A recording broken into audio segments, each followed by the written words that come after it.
Hello everyone, this is Andrew and welcome to something new. Welcome to Higurashi When They Cry, a visual novel.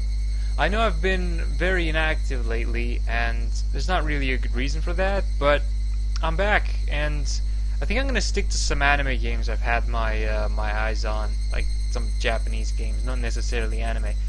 But right, the first one is Higurashi When They Cry. Now I don't know much about this. I've seen some scenes from the anime, and I'm not gonna spoil it for people that don't know what this is. But like, my only question about this whole franchise thing is why? Why does that happen? So I'm hoping that we're gonna find out in Higurashi When They Cry. This is the first chapter. I don't know how it's called. It's some Japanese name, but we're gonna start right into it. I'm going into it blind. I have no idea what's gonna happen, but I know it's gonna be interesting. Welcome to the world of Higurashi When They Cry. The Onikakushi arc, that's the name of this episode, will be the opening inviting you into this world. Don't play tough. Please just enjoy life in Hinamizawa to the fullest. The difficulty is extremely high, but I hope you will enjoy the reward. I wonder. Just... Yeah, that was a creepy laugh. That was a creepy laugh. Please do not lament. I will forgive you, even if the world will not forgive you. Please do not lament. Forgive you, even if you do not forgive the world. So please tell me, what will it take for you to forgive me? Oh, we're starting interesting here. Very slow fade out. Okay, it's a work of fiction. AD 1983, the early summer of the 58th era of the Showa era. Okay, something's happening. If I was going to be ripped apart anyways, having my body ripped apart would have been far better. I trusted her. No, I still trust her, even though she's brutally murdering me. Even in this very moment, I trust her. What? But I'm starting to realize I only wanted to trust her because I refused to accept the truth. It was as if I was trying to convince myself in such a silly sobbing voice, and those tears making a mess of my face. That mechanical, repetitious sound finally stilled, and everything fell silent. What the hell is going on? Only the cry of the cicadas remained, annoyingly loud, and yet I felt as if I could still hear her voice. But that's not possible, because I'm dead. She's no longer speaking. And I'm dead. What the hell is going on? The only one crying is me. Oh, she never cried. She's a psychopathic murderer.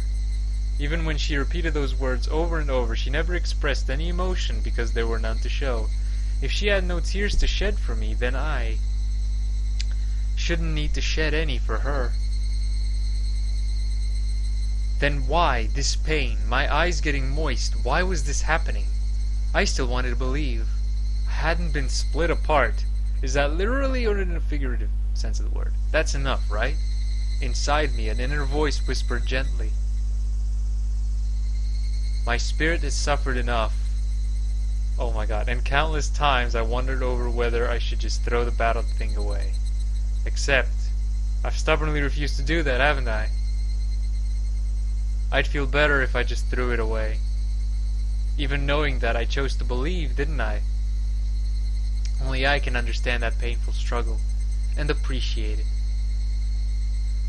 Hey, me? I've tried more than enough. I'll acknowledge that much. So, isn't it alright to just take the easy way out? Besides, I'm not throwing it away. I'm leaving it behind. With her. Like flowers by a grave. Oh dear. Now then, it's time for me to die. Calm your nerves. Even though you can't feel your right arm.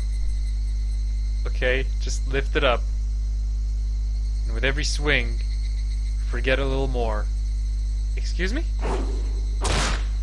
Wait, am I murdering someone? That kindness made me happy. That adorable smile brought me joy. What the fu- Alright, I took this the wrong way. I like petting your head. I loved how demure you were. Because this will be the last time. Oh my god. Because when I swing this down, I'll forget. This is my first and last bouquet for you. Oh my god. Alright, I see where this is gonna go. Oh. Perhaps I really did love you. Higurashi when they cry, everybody. Oh, that intro didn't tell us anything about this. I don't know what will.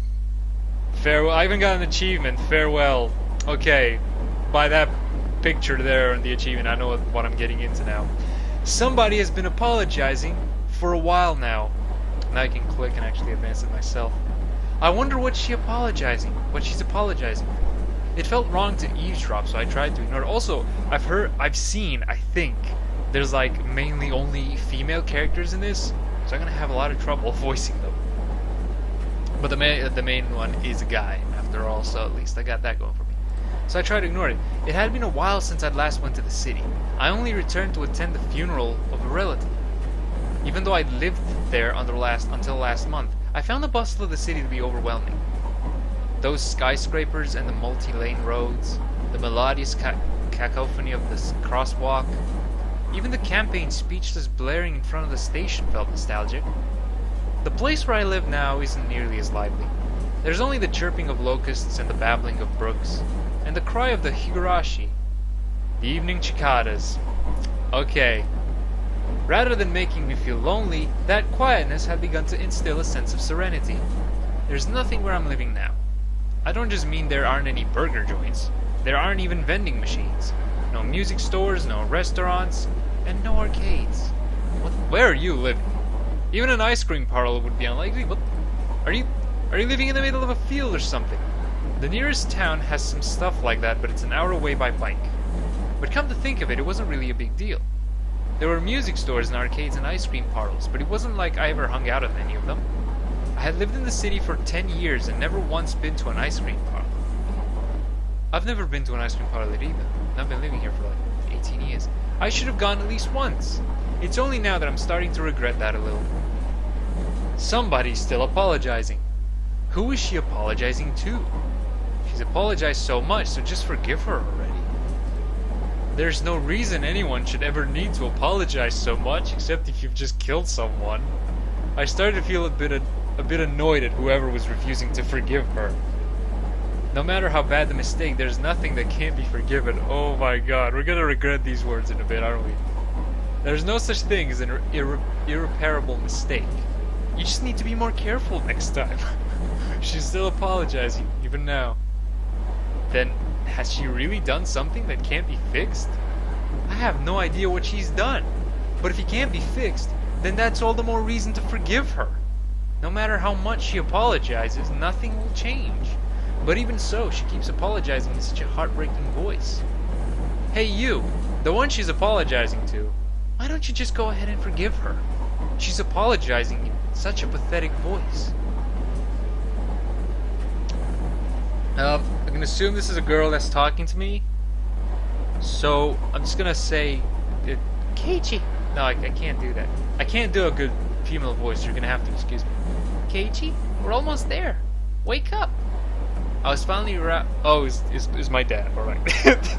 Alright, just because I've seen all these pictures of girls on Steam, I immediately assumed, like, Keiichi, we're almost there.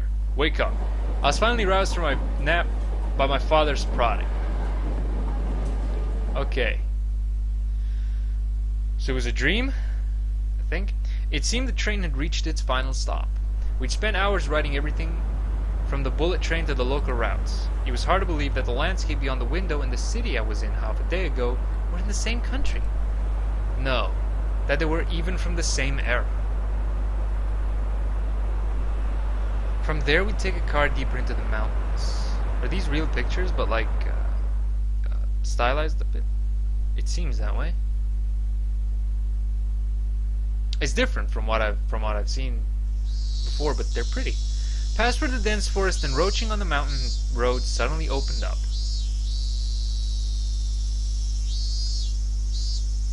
There, where I live now,